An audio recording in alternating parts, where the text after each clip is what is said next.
Jesus. Amém. Glórias a ti, Deus.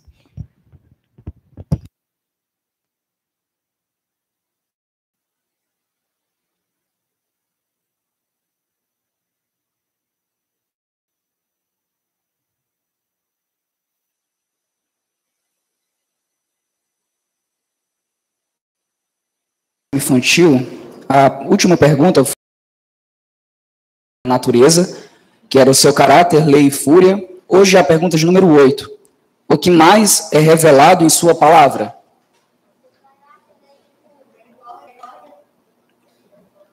Pode falar, Arthur. A misericórdia de Deus sobre o seu povo. Muito bem. Agora o catecismo dos adultos. Qual é a lei de Deus declarada nos 10 mandamentos? Não terás outros deuses diante de mim, não farás para ti imagem, forma de qualquer coisa acima do céu ou abaixo, sobre a terra, ou nas águas embaixo. Não te curvarás a elas, nem as adorarás. Não tomarás o nome do Senhor teu Deus em vão. Lembra-te do sábado para santificá-lo. Honra teu pai e tua mãe. Não matarás, não cometerás adultério, não furtarás, não darás falso testemunho, não cobiçarás. Amém? Quem está no grupo da igreja viu lá um vídeo que eu dou uma dica, né, de como decorar os 10 mandamentos utilizando as mãos. Depois eu renovo esse vídeo e envio de novo, caso você tenha perdido. Meus irmãos, vamos agora para o momento da palavra. São 6h44. Eu convido os irmãos a abrirem suas Bíblias em Mateus, capítulo 20.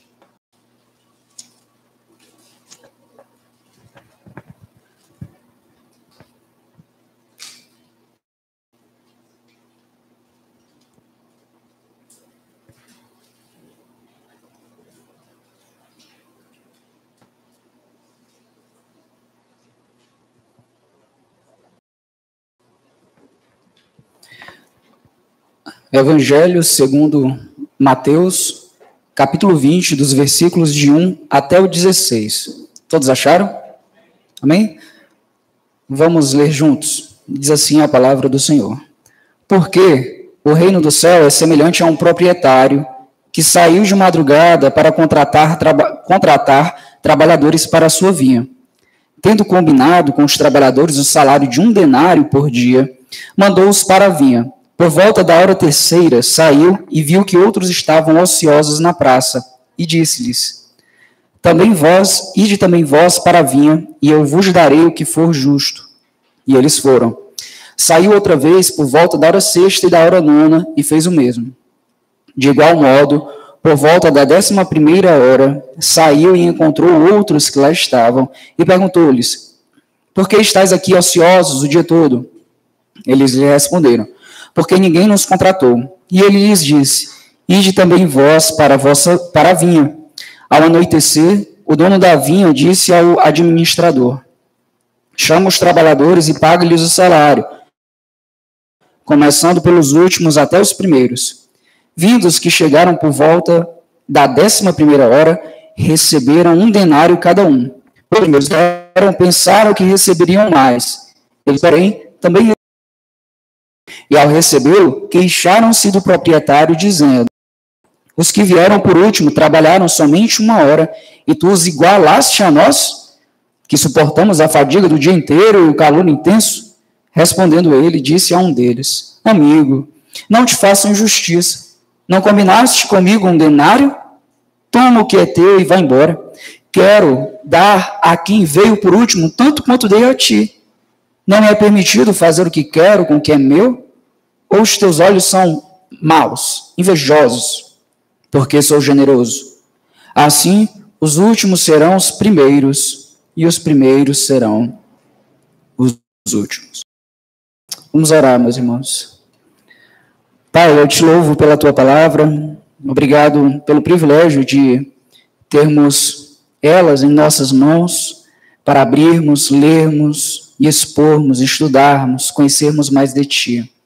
Obrigado porque o Senhor já falou conosco através dessa leitura, pela leitura audível da tua palavra, que é santa, que é perfeita, que é autoridade sobre a tua igreja.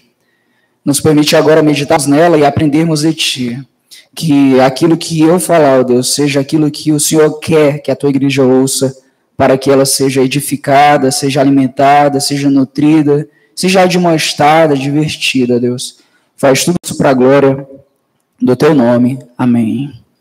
Meus amados irmãos, esse livro de Mateus é o único que registra essa parábola. A parábola conhecida como a parábola dos trabalhadores da vinha. Como vemos, vai do versículo 1 até o versículo 16. É interessante que ela é registrada exatamente por Mateus. Mateus era um o quê? Coletor de impostos, né? E talvez por ter mais familiaridade com assuntos econômicos, ele seja aquele autor dos evangelhos sinóticos, Mateus, Marcos e Lucas, que mais traz parábolas relacionadas à economia, a transações financeiras. E essa é uma delas. Essa parábola, na verdade, ela tem um contexto e inicia-se no verso anterior. Olha o verso 30. Mas muitos serão últimos. E os assim, portanto, né, o nosso texto está encabeçado e finalizado por dizeres de Jesus que são bastante semelhantes. Capítulo 19, versículo 30, mas muitos dos primeiros serão os últimos, e os últimos serão os primeiros. E capítulo 20, versículo 16, que diz, assim os últimos serão os primeiros, e os primeiros serão os últimos. Então a nossa perícope, o nosso trecho de hoje, é limitado por esses dois versículos, o final do 19, do capítulo 19, e o 16 do capítulo 20. A questão aqui, lá do contexto do versículo 30 do capítulo 19, é que os discípulos chegaram para Jesus e questionando, né, especialmente aqui, o texto vai falar do apóstolo Pedro, acerca do que Jesus responde ao jovem rico. O jovem rico era um jovem que cumpria a lei, ele chega para Jesus e talvez para explanar uma possibilidade de ser salvo através das obras, Jesus pede para que ele recite, né, ali ele expresse que tenha cumprido a lei, e ele diz, eu cumpro tudo. Aí Jesus fala, então vai lá e vende tudo que tu tem e me segue, demonstrando ali que ele não cumpria toda a lei, que ele tinha um problema com a parte do dinheiro, né? Ele não era capaz de abrir mão das suas riquezas para seguir Jesus, mostrando, portanto, que ele não podia, e ninguém é capaz de cumprir toda a lei. Assim, os discípulos chegam para Jesus e perguntam, Senhor, então o que é que precisa? Como é que um homem pode ser salvo? E Jesus diz, ao homem é impossível, mas a Deus tudo é possível. Pedro chega para Jesus e faz uma pergunta que acaba no versículo 27, do capítulo 19. Tomando a palavra, Pedro lhe disse, nós deixamos tudo e te seguimos, que recompensa teremos? Versão, um rico é muito difícil que entre no reino dos céus. Por que Pedro é perspicaz? Porque agora eles não são ricos, na verdade eles são todos pobres, porque eles largaram tudo para seguir Jesus. Olha como existe um raciocínio aqui por trás. Se para o rico é muito difícil que entre no reino dos céus, então para os pobres talvez seja mais fácil. E aí Jesus fala, aí ele pergunta, não, deixamos tudo por ti, teremos recompensa? Aí Jesus confirma. Então Jesus lhe disse, em verdade digo a vós que me seguistes, que na regeneração, quando o Filho do Homem se assentar em seu trono glorioso, vós também vos assentareis nos 12 tronos para julgar as 12 tribos de Israel. E tudo que tiver deixado, casa, ou irmãos, mãe, ou filhos, ou campos, por minha causa, receberá 100 vezes mais e herdará a vida eterna. E aí Jesus finaliza, mas muitos dos primeiros serão últimos, e os últimos serão os primeiros. A questão que Jesus traz é que os discípulos não deveriam se sentir especiais por terem deixado coisas para trás. Na verdade, todos aqueles que seguem Jesus deixaram coisas para trás. Não somente os apóstolos, os 12, mas todo aquele que quiser seguir Jesus, ele precisa deixar coisas para trás. Então, os discípulos aqui de Jesus nesse contexto não são mais especiais. Todos, no final das contas, receberão o mesmo pagamento, que é a vida eterna, que é reinar com Cristo. Assim, tanto os privilegiados nesse mundo, como os que entregam sacrifícios voluntários, no caso dos discípulos, devem se precaver de uma inclinação mercantilista com Jesus Cristo.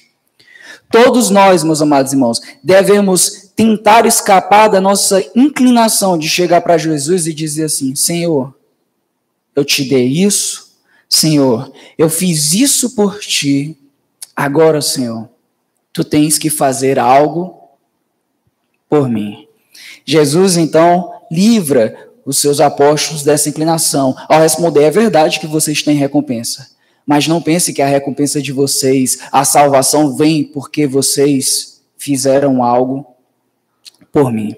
O autor William Hendrickson, ele diz que os primeiros aqui nesse texto são aqueles que, em virtude da riqueza, educação, posição, prestígio, talentos, são altamente considerados pelos homens, em geral, às vezes até mesmo pelos filhos de Deus. Visto, porém, que Deus vê, lembra lá do que nós vemos em 1 Samuel, e conhece o coração, muitas dessas mesmas pessoas são por ele destinadas a uma posição de retaguarda em relação aos demais. Ou seja, no texto de Jesus aqui, os primeiros têm a ver com os ricos, que ele falou antes, os que têm privilégio nesse mundo.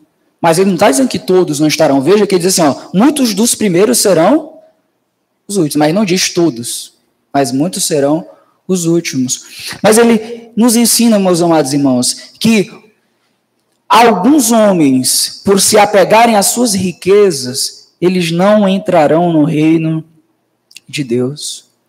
Porém, todos aqueles que se enquadram nesses primeiros, entre os privilegiados desse mundo, ou mesmo os pobres, que entram no reino de Deus, todos eles são caracterizados por serem salvos através da obra de Jesus Cristo em favor deles.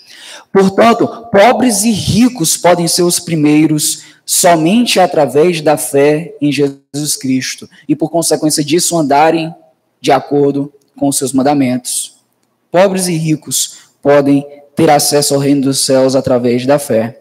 Assim, e somente com isso, os últimos serão os primeiros. Os que andam pela fé serão os primeiros. E os primeiros, num contexto negativo, os últimos.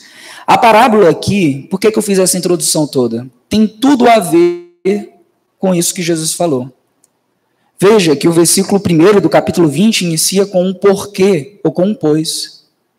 Assim, o versículo 1 até o versículo 16 é uma explicação, é uma explanação acerca do que Jesus quis dizer no versículo 30 do capítulo 19. Assim, a gente lendo agora sequencialmente essa parábola, a gente vai conseguir compreender melhor o que foi que Jesus quis dizer com muitos dos primeiros serão os últimos e os últimos serão os primeiros. Vamos lendo aos poucos, então. Diz assim: pois o reino do céu é semelhante a um proprietário. Talvez, se você tenha a Almeida, revista e atualizada aí, tenha dono de casa, não é? Aqui a ideia é essa, a ideia de um homem rico, um dono de uma grande propriedade. Era dono de uma casa, e em anexo a essa casa, das uvas. Diz ainda madrugada. Isso de madrugada não significa que são meia-noite, né? No contexto, para a gente, madrugada é mais ou menos isso. Mas para o judeu, geralmente, ele tinha 4 vigílias.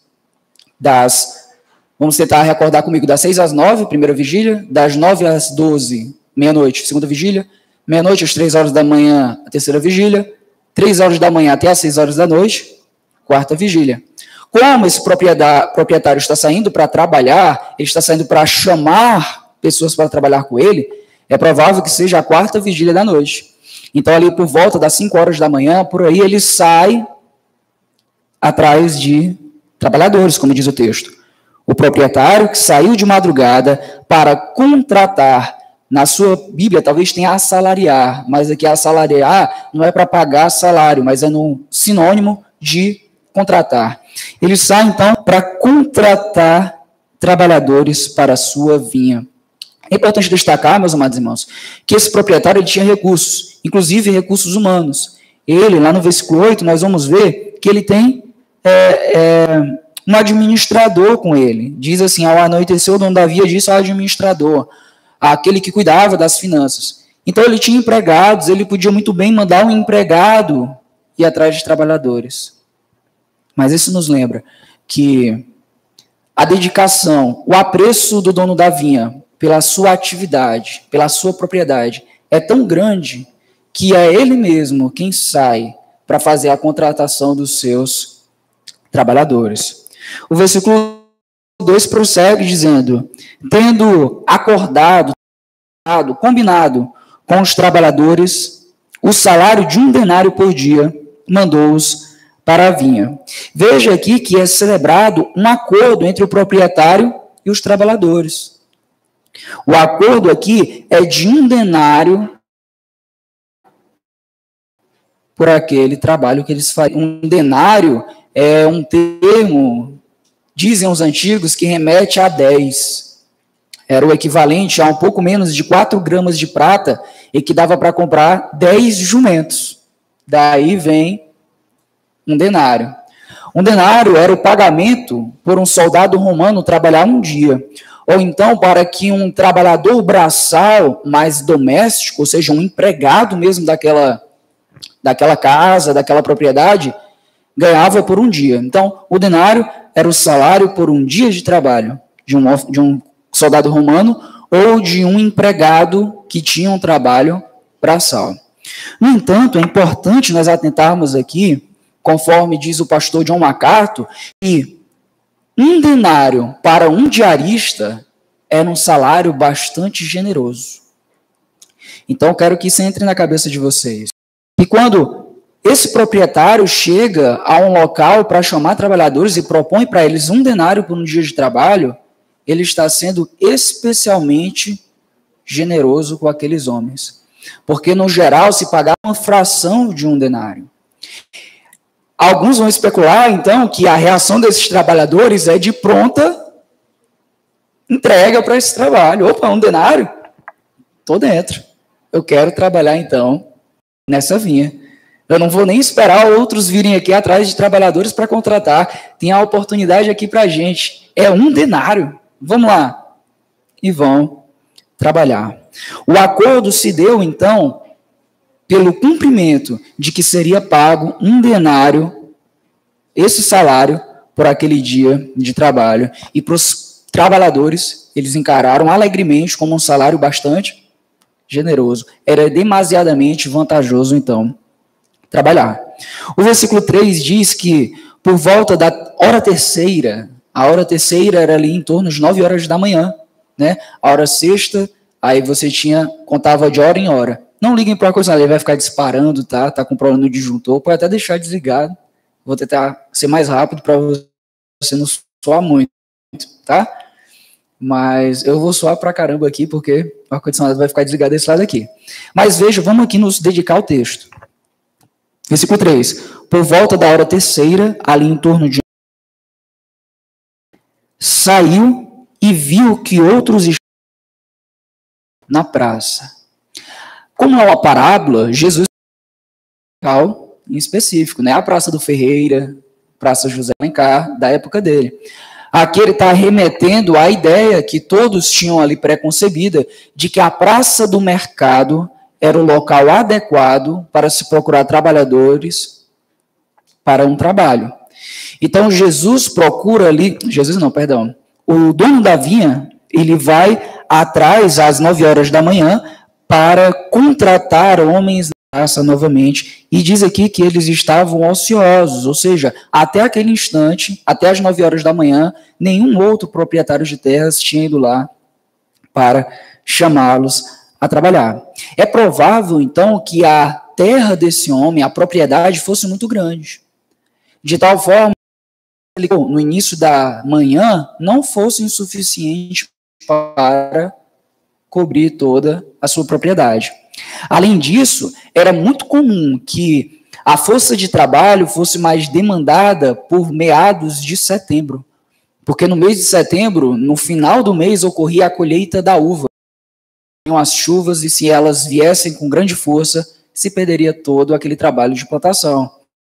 Então é provável que o contexto que Jesus queria que os discípulos ali imaginassem era esse, de um homem rico, dono de uma propriedade, que chama homens, combina um salário, chama outros, e vai prosseguindo em combinação. Mas veja que no versículo 3 ainda não tem nenhum acordo, né? Vai entrar isso no versículo 4.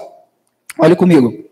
E disse-lhes: ide também vós para a vinha, e eu vos darei o que for justo.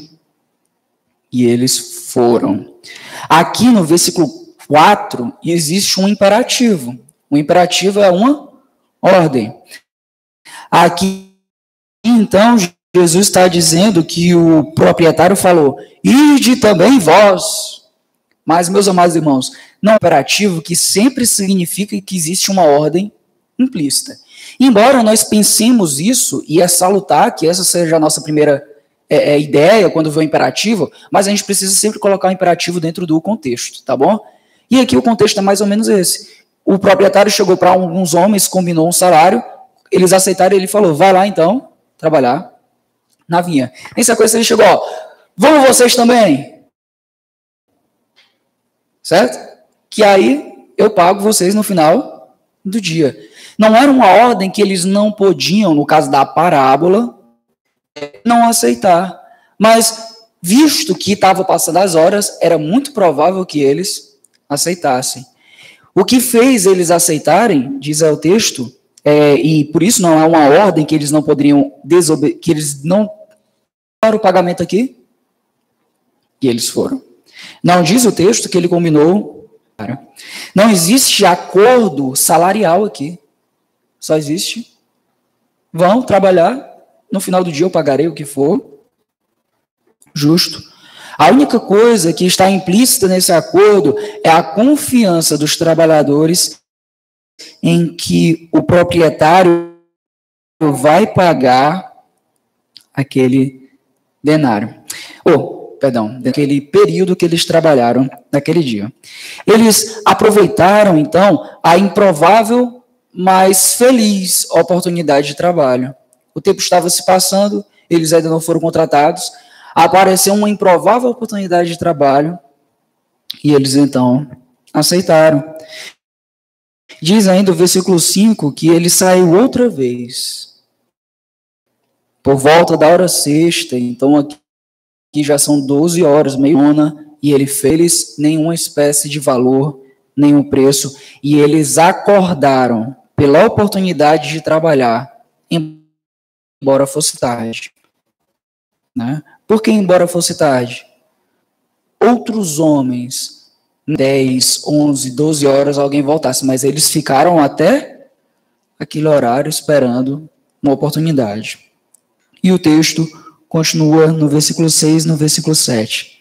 De igual modo, por volta da 11ª hora, ou 1/10, tem assim na sua tradução, 1/10 é a 11ª hora, ou seja, 5 horas da tarde. Então vamos ler aí. De igual modo, por volta das 17 horas, saiu e encontrou outros que lá estavam e perguntou-lhes: por que estáis ociosos o dia todo? Eles lhe responderam: porque ninguém nos contratou. E ele lhes disse: ide também vós para a minha vinha. Então, quase no final do dia, aqueles homens ainda estavam desocupados. Na sua tradução tem assim, provavelmente, né? Eles estavam desocupados. Assim, alguns intérpretes, equivocadamente, vão dizer que eles eram vadios e que estavam ali vadiando. Então, esse homem vai aproveitar para chamá-los para trabalhar. Mas veja bem, não é isso que diz o texto. O texto não diz que eles eram desocupados porque eles eram vadios. Na verdade, eles estavam, não, porque a gente prefere ficar aqui balançando a rede. Não é isso que está dizendo. Eles lhe responderam, porque ninguém nos contra a vinha. Então, claramente, esse texto aqui, dentre os outros que nós vemos agora, aponta para a perseverança daqueles trabalhadores, que embora faltasse apenas um dia para que se encerrasse o expediente normal de trabalho, porque não tinha luz elétrica, né, meus amados irmãos? Os homens trabalhavam só até o início das estrelas, e aí encerravam suas atividades. Faltando cerca de 1 hora ali para o expediente acabar, eles ainda estavam na praça esperando que alguém chegasse e lhes contratasse. É tanto que é o único texto que não se fala nada sobre acordo salarial. Jesus para os primeiros disse, olha, Jesus não, disse que o trabalhador, né? Jesus disse que o trabalhador acertou 1 denário. Com os outros, Jesus disse que o trabalhador acertou o que for justo. Mas para esses, a oportunidade de trabalho está ali, eles querem ganhar o que for, mas eles querem garantir o pão para a sua mesa naquela noite. E diz o texto, ide também vós para a vinha, e automaticamente, embora não esteja escrito, a gente sabe que eles aceitaram. Não existe barganha, não existe acordo aqui explicitado, mas eles queriam apenas a oportunidade de trabalho. Assim, por ser o final do dia, o que viesse para eles era ganho. O que viesse para eles de pagamento naquele dia, se fosse 1/10 de 1 denário, estava ótimo, porque estava encerrando o dia. O versículo 8 e 9 fala, então, que ao anoitecer, na sua tradução na área, eu acho que tem entardecer, isso diz que o dono da vinha disse ao administrador, chama os trabalhadores e paga-lhes o salário. Somente até aqui. Ao entardecer, pode ser traduzido, como tem na Almeida século XXI, como ao anoitecer. Porque é exatamente o período em que o sol está se pondo e a noite vai iniciar. Aqui tem 2 coisas que nós precisamos prestar atenção. A primeira delas é que Jesus está apontando que o dono daquela propriedade era um homem piedoso, era um homem cumpridor da lei. Porque vamos ver o que é que diz a lei de Moisés acerca de contratos de trabalhos diaristas, tá? Vamos comigo para Levítico, capítulo 19, versículo 13. Levítico, capítulo 19, versículo 13.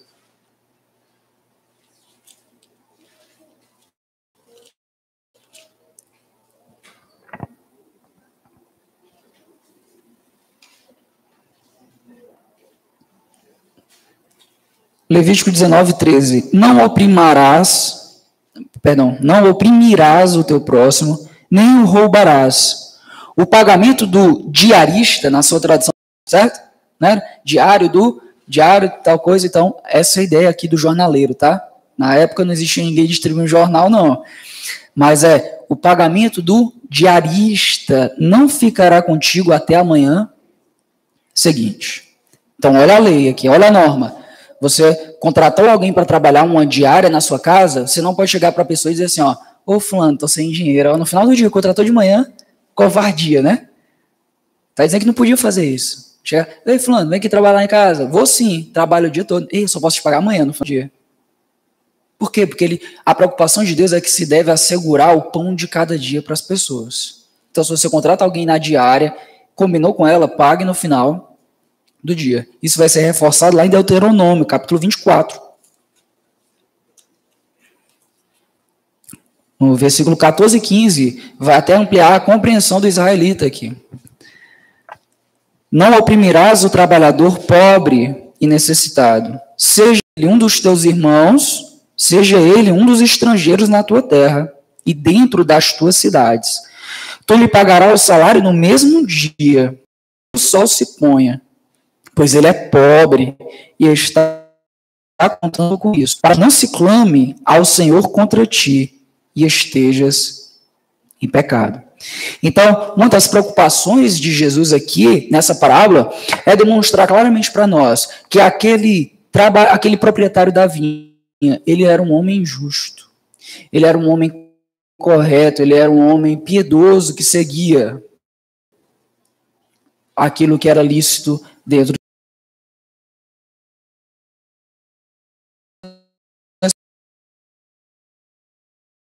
A primeira é essa, diz respeito ao proprietário dos céus, com essa parábola.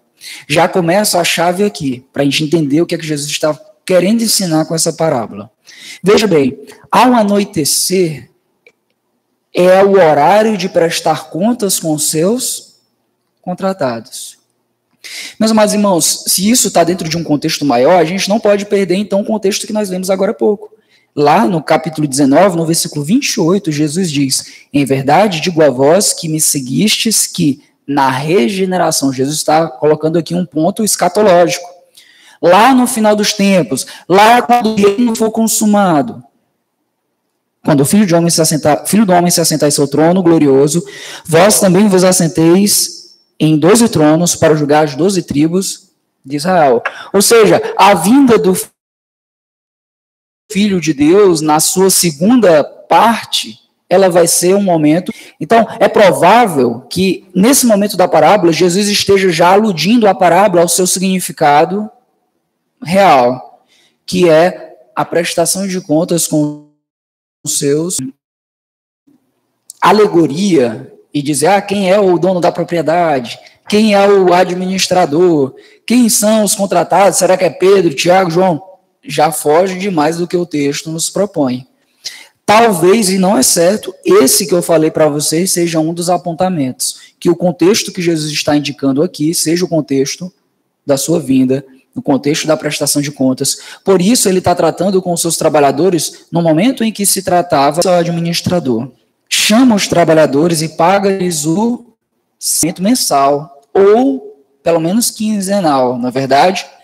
Mas aqui salário só significa o que salário significa, que é o pagamento devido por trabalho.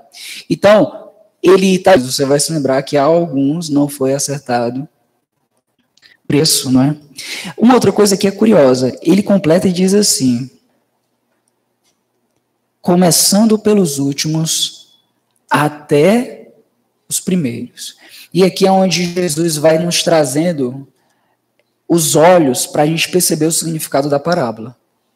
Porque normalmente se pagava os trabalhadores na ordem que eles eram chamados. Mas Jesus está dizendo, o trabalhador falou ao administrador, paga-lhes ao contrário. Os últimos primeiro e os primeiros por último. Aqui, meus irmãos, a gente tem que entender que aquilo que o trabalhador está fazendo não é por acaso. Não é porque ele pensou, dessa vez eu vou fazer dessa forma. Não, ele tinha algo que ele queria. Porque, presta atenção, tu é pagador de salário. Tu sabe como que assalariado é.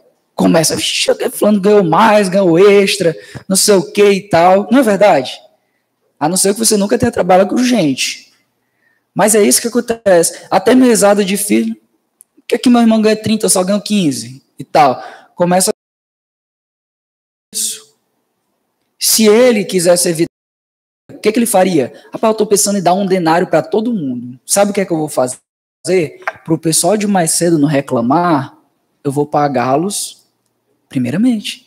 Eles recebem o saláriozinho deles, vão embora. Ele poderia ter feito isso, mas ele não fez. A ordem que ele dá é exatamente o contrário. Olha, eu quero que aqueles que eu acertei um denário, eles vejam uma coisa. E aí a gente entra no que o texto quer nos demonstrar.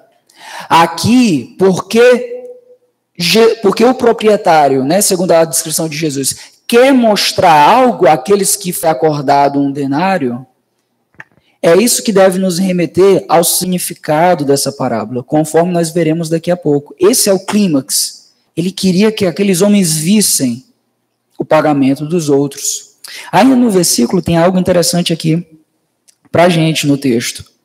Nós vemos, portanto, que o pagamento de um dia, né, um denário, pelo curto período do trabalho daqueles homens, só pode ser explicado por total generosidade do patrão. Veja, até aquele que ganharia um denário já era generoso. Imagine aquele que trabalhou 1 hora no dia. Aquilo que aquele patrão estava fazendo pelos seus trabalhadores era especialmente graça abundante. Era especialmente muita gente, todos eles. pagando o salário dos últimos, e o primeiro é o versículo 9. Vindo os que chegaram por volta da 11ª hora, receberam 1 denário cada um. Cada um recebeu o equivalente a um dia de trabalho de um trabalhador regular. A gente aprende, portanto, que aquele proprietário ele não pagou por obrigação. Ele não pagou por aquilo que equivalia à quantidade de trabalho entregue a ele. Aqui, elipse. O que é isso? Jesus não fala dos outros trabalhadores. Se você prestar atenção na parábola, ele fala dos da 11ª hora, depois ele pula para os primeiros trabalhadores. Mas no texto, conforme nós lemos, Jesus chama homens na hora 9ª, na hora 6ª, né, na hora 3ª, na hora 6ª e na hora 9ª, ou seja, 9, 10 e 15. Porque o que Jesus está dando a entender é que provavelmente ele fez a mesma coisa com os outros. Assim como aqueles da 11ª hora, ele pagou 1 denário, os das outras horas, Jesus também pagou 1 denário. Essa omissão de alguns termos, mas para que a gente perceba que eles são óbvios, é justamente aqui uma elipse, tá? Para você que não pegou elipse, que é o que o pastor está falando de matemática, uma hora dessa. Não, é aqui dentro do texto ainda, tá certo? Vamos lá, então, continuar, versículos 10 a 12. Quando os primeiros e os antes da manhã vieram, pensaram que receberiam mais. Oxe, se quem trabalhou 1 hora ganhou 1 denário, nós que trabalhamos 12 denários. Só que olha o que o texto diz claramente. Eles pensaram. Não há na parábola de Jesus qualquer menção de que esse tenha sido o acordo, ou que o acordo mudaria os termos ao longo do dia. Tudo o que eles fazem aqui é mera exclamação da parte deles. Eles pensaram, eles tiveram expectativa apenas pelo fruto da observação. Eles começaram a olhar as coisas ao redor e pensaram, agora tudo vai mudar. Mas diz o texto, eles, porém, também receberam cada um 1 denário. E ao recebê-lo, queixaram-se do proprietário, dizendo, os que vieram por último trabalharam somente 1 hora, e tu os igualaste a nós. Veja aqui que ele nem fala assim, ó, tu nos igualaste a eles. Eles tinham uma visão de superioridade, né, pelo trabalho, desmerecendo o trabalho dos outros. Tu os igualaste a nós, que suportamos a fadiga o dia inteiro e o calor intenso. Aqui eu acho que a minha versão não está tão boa, porque tem queixaram-se. Mas a ideia aqui é que eles murmuraram mesmo. Eles murmuraram. É tanto que, uma curiosidade, no grego a palavra aqui é uma palavra egoguzon, que não tem nem muita lógica quando a gente fala em português, né? Mas é porque é uma onomatopeia, sabe? Tic-tac, né? Que a gente tenta imitar um som. É um som de murmuração, não tem uma tradução que na outra. É como se ele estivesse fazendo sendo ranzinza, sabe?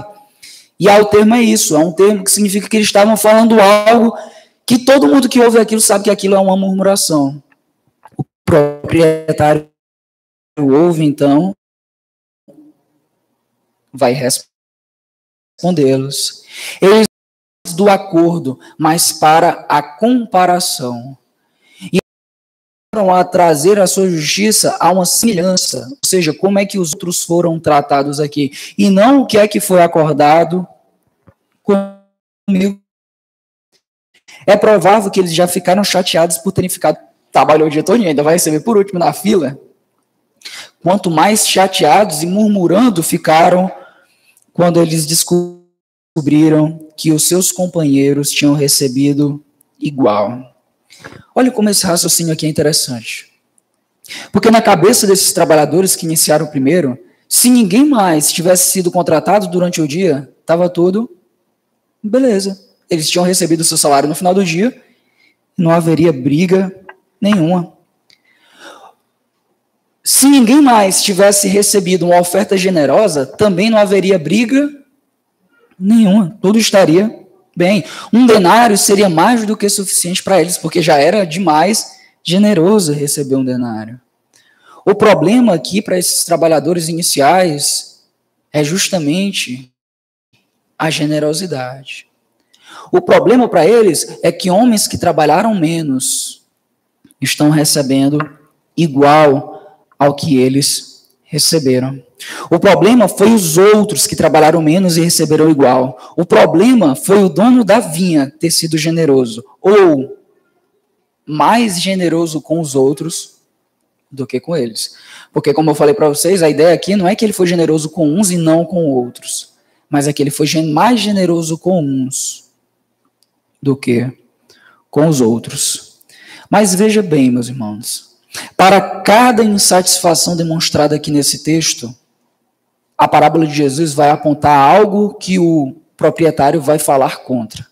Existem pelo menos 3 aspectos negativos aqui nas falas desses trabalhadores.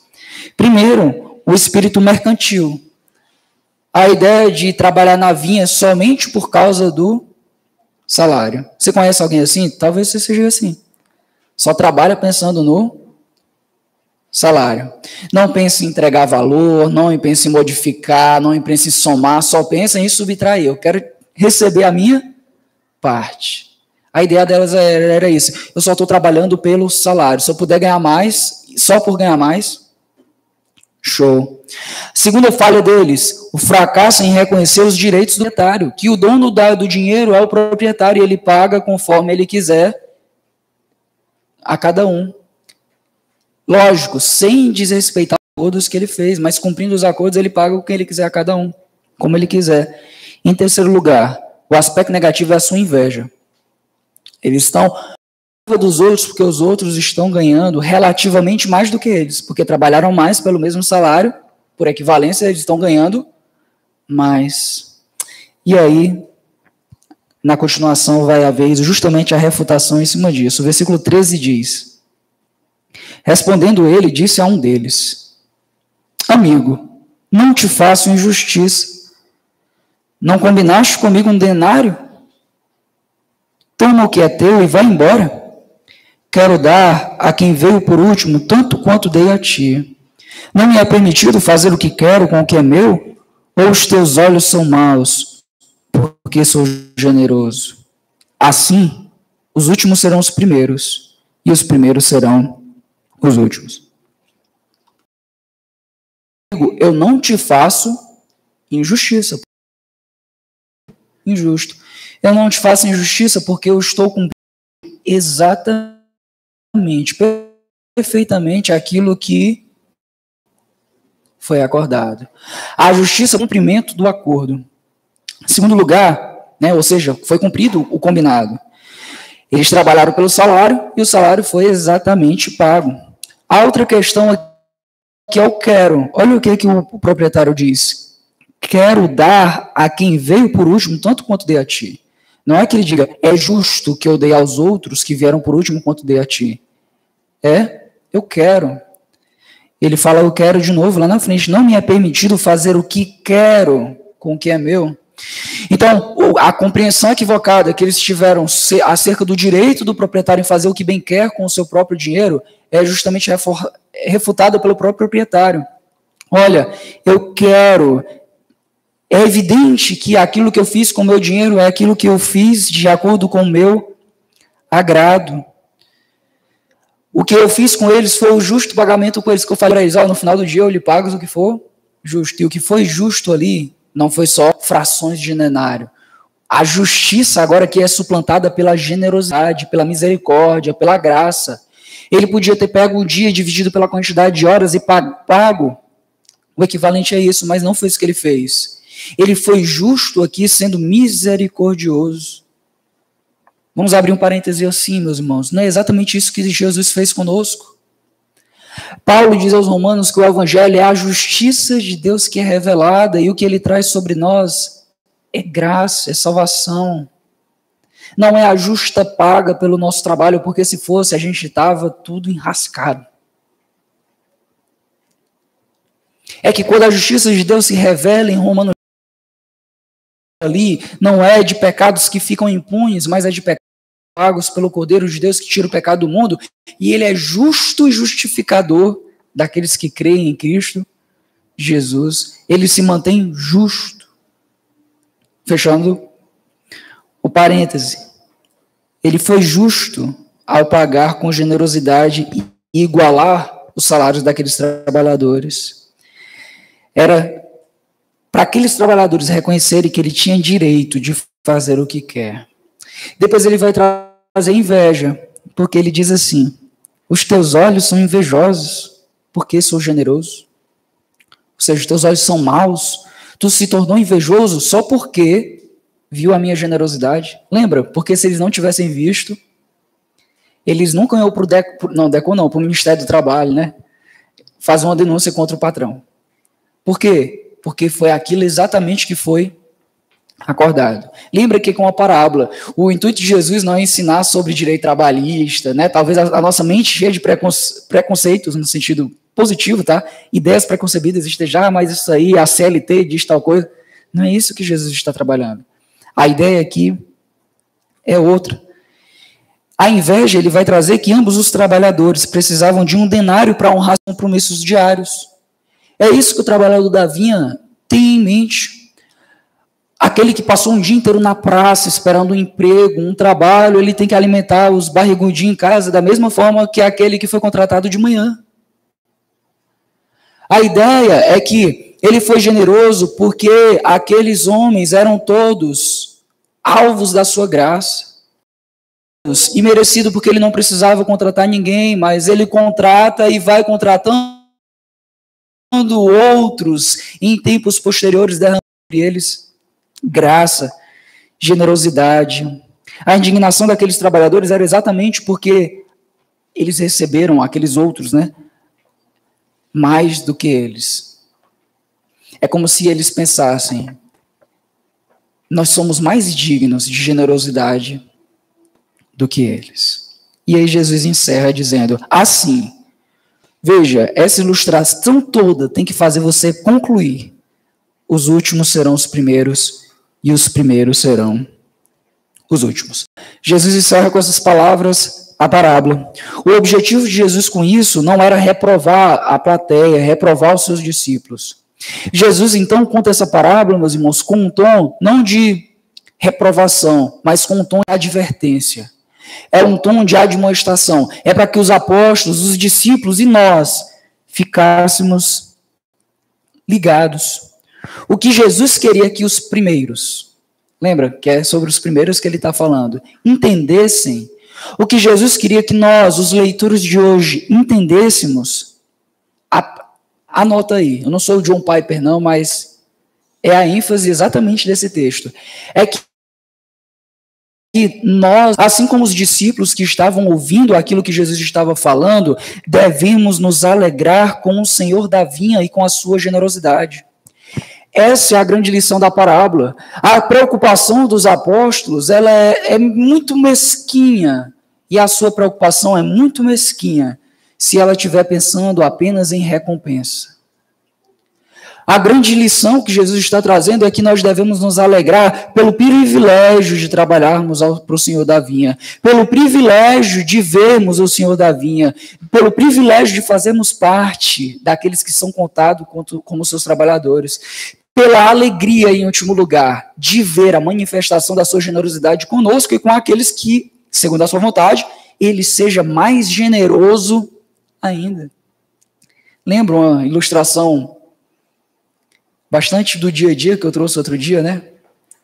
O irmão compra a moto, suado, aí o outro chega e fala assim: eita, mas não é muito caro não. A passagem da vida endividada, não é isso que muita gente faz? Aí vai chegar, oh, glória a Deus, agora tu não vai mais a pé para o trabalho, né? Não sei o quê. Não, é. Olha a inveja lá dentro do fundo da alma do cristão. Aí compra o carro, mas esse seguro é muito caro, né? Fosse tu não comprava, não. Casa na Calcaia, tu é doido, mano, logo na Calcaia. É desse jeito que as pessoas raciocinam, ao invés de se alegrarem com a bênção dos outros. Mas a ideia aqui, meus amados irmãos, é que nós devemos nos alegrar com o Senhor e com a sua generosidade. Dessa forma, nós não vamos trabalhar como mercenários. Por que tu faz isso? Para botar uma estrelinha, uma pedrinha na minha coroa. É isso que a gente aprende. Às vezes, não sei, a ideia... As crianças são ensinadas, às vezes, nas escolinhas das igrejas. Meu filho, é uma religião de obras. Faça isso, fala aquilo que você vai botar uma uma pedrinha na sua coroa. Faça isso, se vocês se alegrarem no Senhor, vocês vão trabalhar. Frase, né? Jesus usa lá em Lucas. Quero que você... Capítulo 13, versículo 30.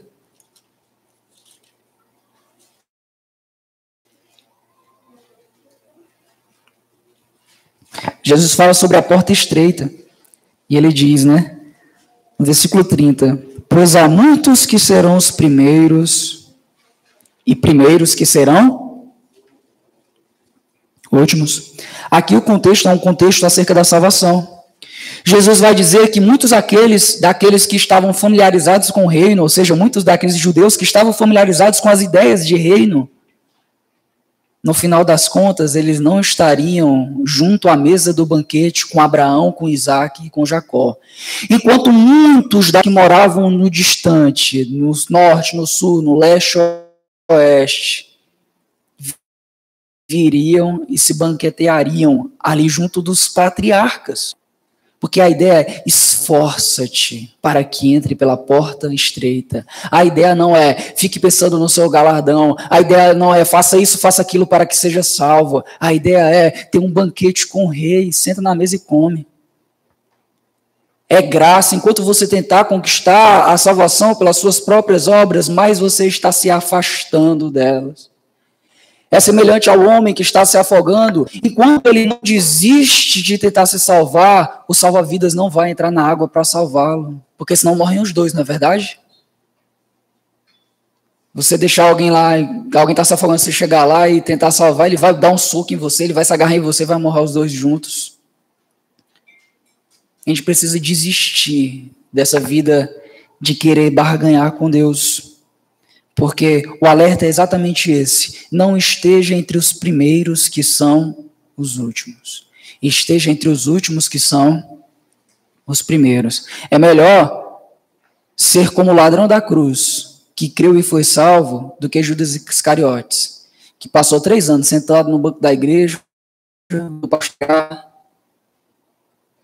e no final se enforcou porque viu que a vida dele era uma mentira. Vamos para algumas aplicações, meus amados irmãos.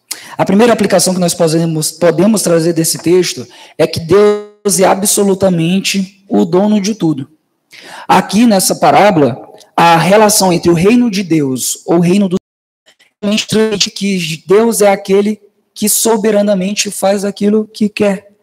É aquele que dispõe dos destinos dos homens nas suas mãos. Dele é o direito sobre toda a terra, sobre todo o universo, sobre o seu próprio reino. E toda a salvação é dom gratuito dele. É ele quem tem direito de exercer o bem com quem ele bem quer. Não por obrigação, mas com quem ele deseja, porque ele não está em dívida com ninguém. Ninguém pode cobrar dele. O senhor deveria me pagar um denário. Porque ele não está em dívida com ninguém. A segunda aplicação é que você, meu amado irmão, preste atenção nisso, você pode olhar para algumas pessoas na igreja e pensar que elas têm a primazia no reino dos céus. Mas você está deixando coisas secundárias ofuscarem a sua visão do reino. Talvez você olhe e pense, fulano é da classe A dos crentes, eu sou da classe C. Fulano está ali na série A do Brasileirão dos crentes, eu estou lá na série B. Mas, meus amados irmãos, lembre-se que dentro do reino dos céus, todos, absolutamente todos, são salvos exclusivamente pela cruz de Cristo. E não por causa das suas qualidades, dos seus méritos, das suas particularidades. O pastor não está na sua frente, na corrida para o reino dos céus. O mais rico aqui da nossa igreja não está na sua frente, na carreira pelo reino dos céus. Nem o mais pobre. Meus amados irmãos, todos, se somos salvos por Cristo exclusivamente. Todos nós temos o denário, vamos colocar aqui entre aspas, exclusivamente pela graça de Deus, não como justo pagamento, mas por graça, por generosidade. Por isso, todos nós devemos trabalhar com empenho ao Senhor. A terceira aplicação é que, do lado contrário, não pense que por você ser pobre ou alguma coisa semelhante, Deus está em dívida com você. É verdade que a Bíblia fala que Deus tem uma inclinação propícia ao pobre e que ele há de julgar todas as opressões dos poderosos desse mundo contra os pobres desse mundo. Mas em nenhum lugar vai dizer que você é salvo somente por causa da sua situação econômica.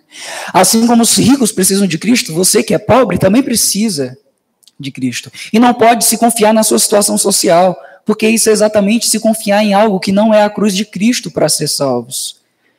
Meus amados irmãos, não há salvação por pena. Procure na tua Bíblia. Justificado por pena. A Bíblia fala de salvação por misericórdia, por graça, justificação por meio da fé, mas em nenhum lugar diz assim, o Senhor olhou dos céus e pensou, os pobrezinhos, coitadinho do Júlio, meu Deus, misericórdia. Eu quero ter misericórdia, né? Mas por pena. Estou morrendo de pena dele, vou salvar. Deus não salva por pena. Sabe por quê? Porque diante dele todos nós estamos em dívida, todos nós estamos devendo algo. Então ele só pode salvar por misericórdia, por graça. Ele salva o pobre porque ele não dá ao pobre o baita juízo que ele merece, mas ele dá ao seu filho, para que sobre o filho venha o juízo que deveria vir sobre o pobre, sobre o rico, ou sobre qualquer um de nós. Quarta lição. Você, meu irmão, que porventura acha que é imerecido o menor filho de Deus receber a mesma recompensa que você, ou traduzindo, a mesma salvação que você, tome cuidado. Porque é muito provável que você ainda não conheça o Evangelho e acredite que a salvação se dá por algum tipo de mérito ou de status. Existe algo, né, quem é das ciências sociais aí sabe que existe um mito aí de que a ideia é que no protestantismo calvinismo, na sociedade, do que, por exemplo, a teologia calvinista prega. Exatamente o contrário. Diametralmente o contrário, para ser mais radical. Mas se você crê nisso, você está totalmente equivocado. Mas, amados irmãos, vocês têm, e nós, todos nós temos que olhar com o olhar que Jesus está querendo que nós nutramos. Que ninguém é salvo por causa dos seus méritos ou do seu status social. Você não é um crente melhor porque está trabalhando num lugar melhor, porque usa uma roupa melhor, porque mora num bairro melhor, num apartamento melhor, anda num carro melhor. Não significa que Deus te ama mais do que a pessoa mais simples da nossa igreja.